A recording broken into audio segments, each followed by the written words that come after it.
Yeah, so the other sister really explores how to be content in all things. Like Paul says, I've learned to be content, whether he's hungry or full. So the story explores someone who desperately needs and wants to feel content in their life. They want unconditional love, and they're just going about it in all the wrong places and all the wrong things. We'll talk about this and much more today. Welcome to a Writer's Day podcast.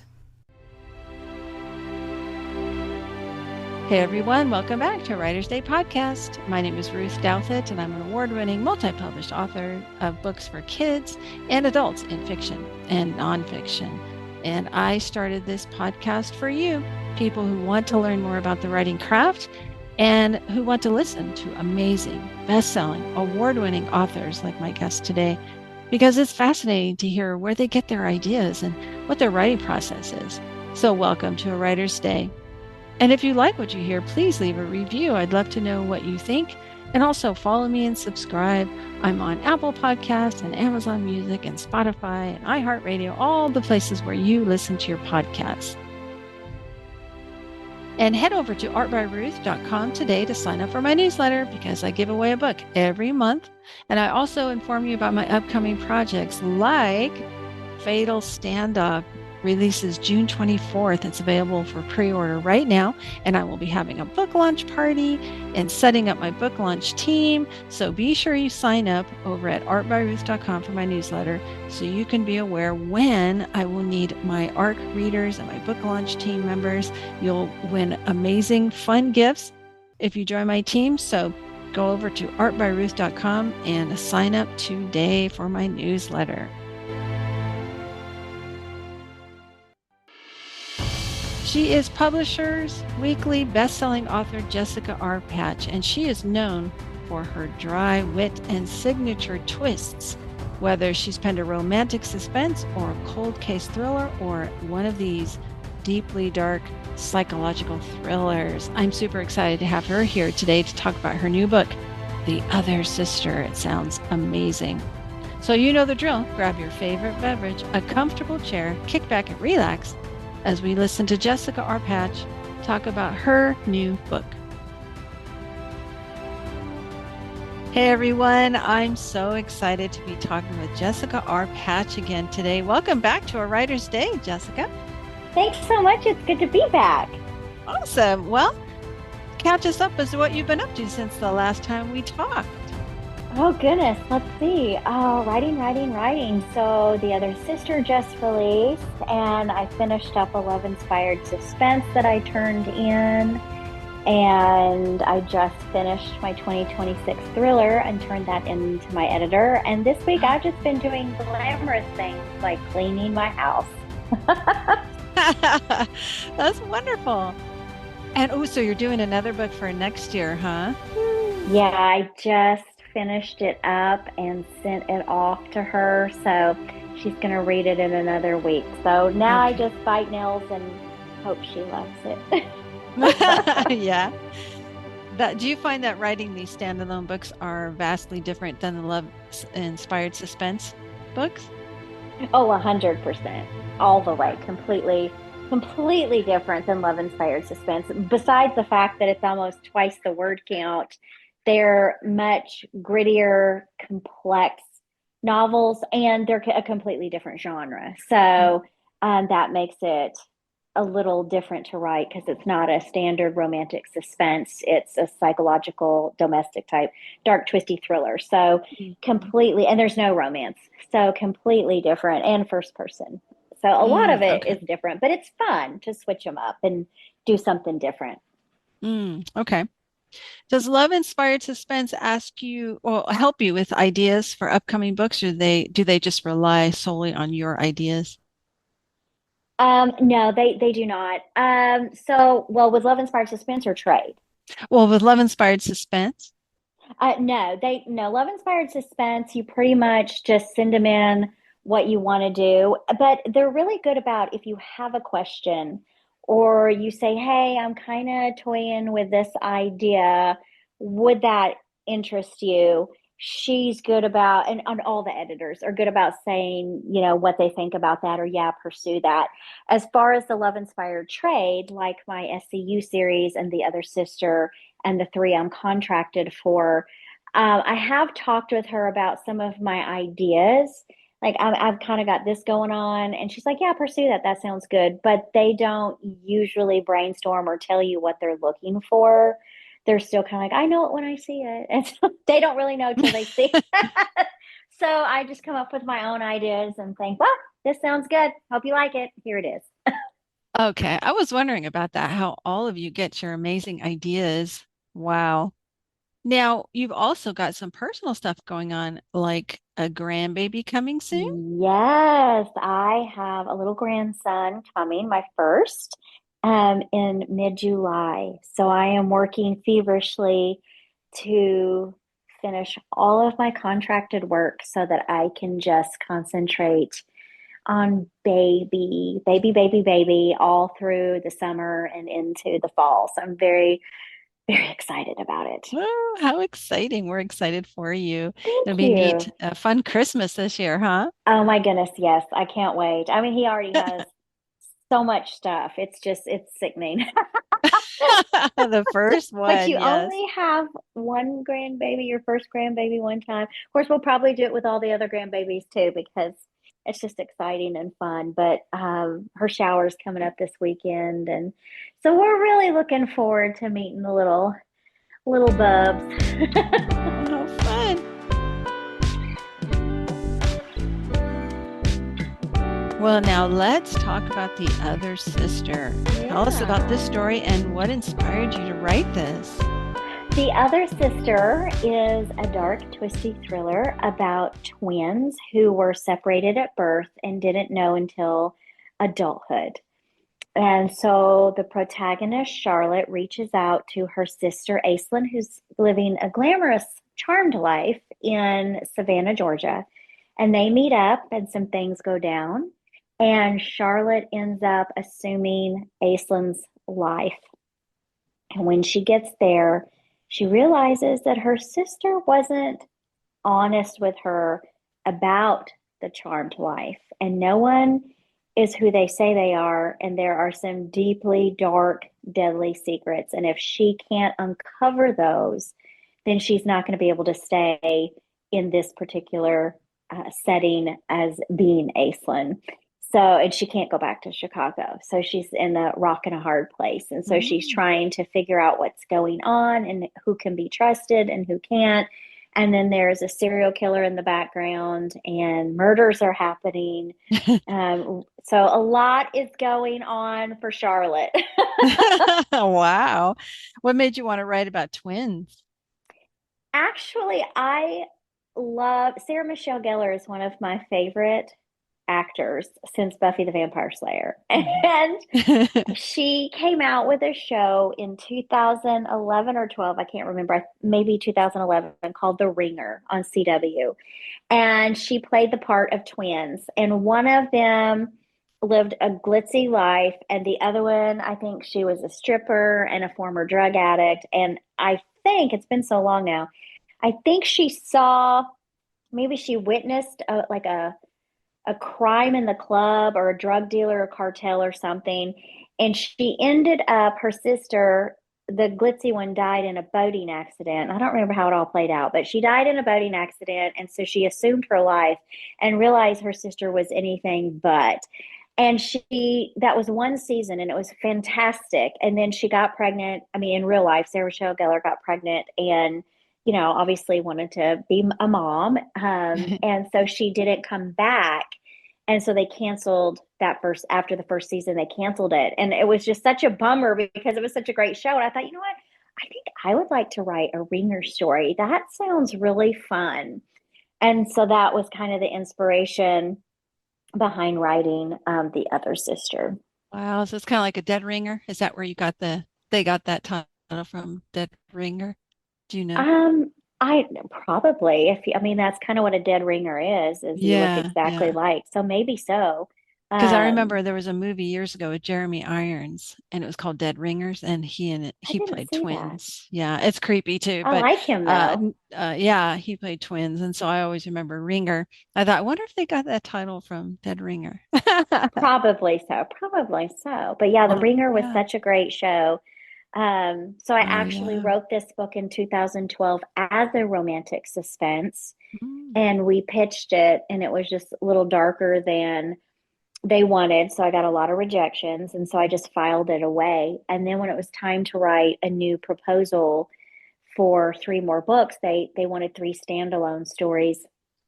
And I thought, you know what? I bet I could turn this into a thriller, it or a psychological thriller more specifically. I think I could do that. I just need to change the title and rework my premise a little bit, or the back cover copy a little bit, and send it in with as a proposal to pitch it.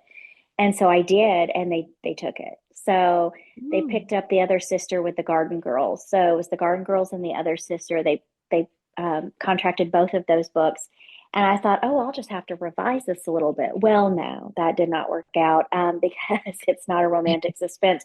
So I basically just rewrote it. The only thing I kept was the premise. Everything else completely changed. So I thought I Wow. was on easy street, but I wasn't. Such is a writer's life, right? Isn't it? Isn't it though? Well, so I wonder about your process as you start to write these stories, these psychological thrillers. As you're writing, is that how the types of murder come to your mind, or do you up with all of that first before you start writing? I plot it all first. Mm. So I sit down and I just start free writing what turns into a synopsis. That's kind of my first draft, third person, past tense is how I start writing it. And I just free write and brainstorm and free write and brainstorm. I brainstorm the twists, and then I rework that synopsis until it's exactly like I want, and then I start writing the book. And I still have some unexpected surprises, but most of those surprises come out when I'm writing a synopsis. So, what some people like to explore in a first draft, I explore it in a synopsis. So, that's kind of like what I call my first draft. That way, when it's time to actually write the manuscript, I have a very clean first draft because it's technically kind of my second draft. Yeah.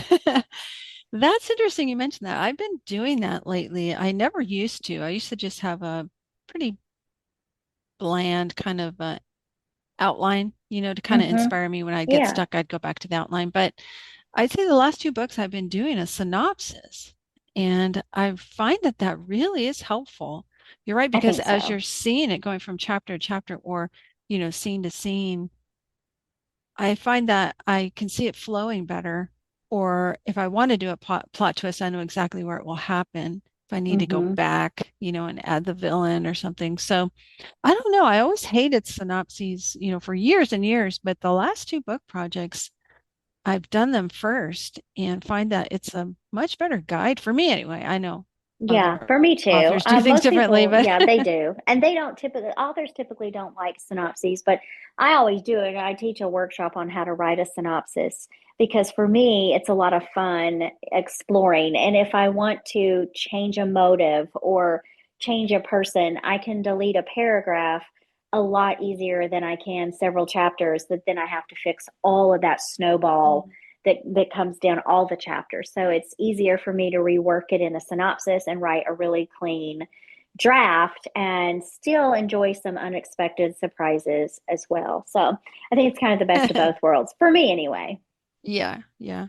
And I think with thrillers and, suspense stories, sometimes we run into those surprises later, maybe from watching an old movie or listening to a podcast, or I don't know. Does that sometimes happen with you where you think you've got it down and then all of a sudden you're inspired by something to go back and change it up a little bit? No, not usually. Usually I have it. Now I might have an idea as I'm writing that comes from what I'm already writing, like the ideas. Like, oh wait, what if I did this? But usually I spend a few months brainstorming it out, and then okay, so this is a fun twist. but what would make it an even more surprising twist, a more shocking twist. And so Mm-hmm. I work that and work it for a few months before I ever even really start writing a full synopsis. I'm just jotting all these things down. And so once I'm done with that and once I'm done with the synopsis, it's pretty much solid as far as that goes. Okay. I wasn't sure because sometimes I'll be listening to a podcast while I'm working on a book project and like a true crime or something. Mm-hmm. And I'll hear something like, "Ooh, I didn't think about that. That sounds fascinating," and I'll do some research. And I'm like, "Ooh, I did add that to my story." So I just want folks to know that just because we plot out doesn't mean that it's written in stone and you can't go back and make changes. Right. You really That's can, true. because You inspiration comes can. from songs and TV shows, Yeah, whatever, true life. absolutely. So please feel like those of you listening, if you're not a plotter, just know that just because you plot doesn't mean you have to stick with that. Right, right. So when you're writing these dark thriller, psychological suspense Uh-huh. books, how do you keep from going to that dark place when you're writing these creepy, plots? I don't. I go there. I def Yeah, I definitely go there because I think that when you actually go there, your writing is more authentic Mm, and more richly layered than if you keep your if you're not willing to go there, you it's probably an indication that that's not what you should be writing. mhm. Because if it creeps you out or you're too afraid to get into that head or that mind frame, that's probably an indicator to a writer that that's really not um, the genre or the tone of the stories that you should be writing. That doesn't mean you can't write a really delicious suspense. It just means that you probably don't want to write darker tones because you do need to go there. You need to be immersed in that. And for me, when I'm in the zone writing or brainstorming, I am all in that headspace. But it's easy for me to come out of it because I'm in the Word every single day and I turn on worship music and then I move on from it. And I'm called to do it. And I feel like when you're called to do something like that, God gives you the grace, the strength, and the ability to do it and then pull you out of it so that it's not like this depressive blanket over you all the time. That's a good way of putting it. I often think of it as that movie Poltergeist when she was about to go into the monster to retrieve her little girl. I don't know if you ever saw that movie. It Uh-huh. was a creepy I movie from the did. 80s. Oh, yeah. And Oh, remember yeah. how they tied the rope around her? And so when Yes. she went in, they'd have a way to pull her back out. Pull her back out. You I pull you kind of out, feel pull you like, out. yeah, I kind of feel like that's what we need to have, our tether to the word of God. And like you said, worship Absolutely. music and because I think, Christian prosecutors, they have to do that too, because they see some horrible, horrible Oh, things. yeah. And You have to have a FBI way to come agents and back. law Yeah, right. enforcement and therapists Yes. And and clerks of the court. everybody, Mhm. that's working, they're seeing pictures, they're hearing stories, they're Mm, talking to these killers and sociopaths. mhm. Somebody's got to do the job. And it's really no different than an author. We need as much grace as you would give a police officer or someone working because these stories need to be told. This needs to be shared. And there's certainly a market for it, but it's not for every reader and it's not for every writer to write. So it just really depends on what God is calling you specifically to do and why he's calling you to do that.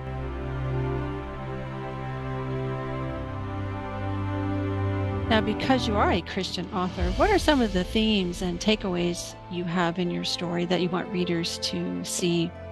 Yeah, so the other sister really explores how to be content in all things. Like Paul says, I've learned to be content, whether he's hungry or full, cold or, comfortable, the contentment. And so the story explores someone who desperately needs and wants to feel content in their life. They want unconditional love and they're just going about it in all the wrong places and all the wrong things. And then instead of owning up to failure, she thinks, well, this is my only choice. Like I don't have any other choice. And the truth of the matter is you always have another choice. You just don't want to make the hard choice because you do not want to deal with the repercussion of the consequences, because the consequences are painful. And that is true in the life we live. Sin always comes with a consequence. And we try to escape consequences by telling ourselves, well, we have to lie our way out of this or lie our way out of that. And then we justify our sin. And you'll see Charlotte often thinking, well, it's not as bad as this or that. Or, I mean, how is a lie any different than someone who wears false eyelashes and fake tans and nails? Because that's not true about that person. So we will find ways to justify our sin to make it more palatable. And then we will think we have no other way but to lie, deceive, and manipulate out of a choice we made that's a sinful choice, because we don't want to do the hard thing, which is tell the truth. Because with the truth, then comes consequences. And we don't like consequences. Humanity overall does not like consequences. And that's what this story explores. It's not just about twins, it's about other people's hearts mirroring her very own. So there's that twin heart. And you'll see that in people who are discontent, they're disappointed in their life. They didn't get what they thought they should have. You're going to find manipulators, deceivers, liars, and you're going to scale down into some serious depravity, because that's the warning that if you don't repent, God is going to give you over. That's what the word says. God will give you over to that depravity. And so I thought, what is the most depraved thing I can do without, being canceled by Christians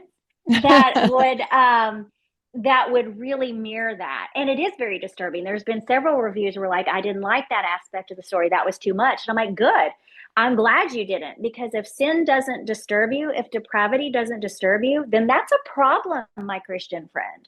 So it should disturb you. You shouldn't like it. You should think, I wish that wasn't there, because that tells me that you're not desensitized to sin. If that is bothering you, it should bother you. And so that is necessary to the story and on purpose. Wow, that is powerful. Well, that's great. And the other sister is out in the world right now. So Yes. folks, head over Yes, to Amazon and get your copy. And Jessica, how can readers get in touch with you? Do you have a newsletter? absolutely, I do. You can join my Patched In community, which is a monthly newsletter. And then I do a freebie monthly Friday with lots of free books. So you just hop on over to jessicarpatch.com and subscribe. And you also will receive a short, free psychological thriller called Nobody Has to Know. Nice. And what's coming next down the road? Next is The Girl Upstairs. As far as thrillers, that's my 2026 spring thriller, The Girl Upstairs. And it's about a couple who is having marital trouble, and they move to Maine and buy a fixer-upper. And when they get inside, she starts seeing things and hearing things, and it gets pretty crazy. And then she uncovers a cryptic message under some carpet. So she starts exploring the dark history of the house, which leads to a decades-old cold case. And so she starts uncovering these secrets in the town and what might have happened to this girl. So I'm super excited about it, and it releases in April of 2026. And I'm working on a new canine book for love-inspired suspense, which I'm actually going to start when we're done here. And start that story for the 2026 canine continuity with love-inspired suspense. Oh, nice. Everybody's excited about that.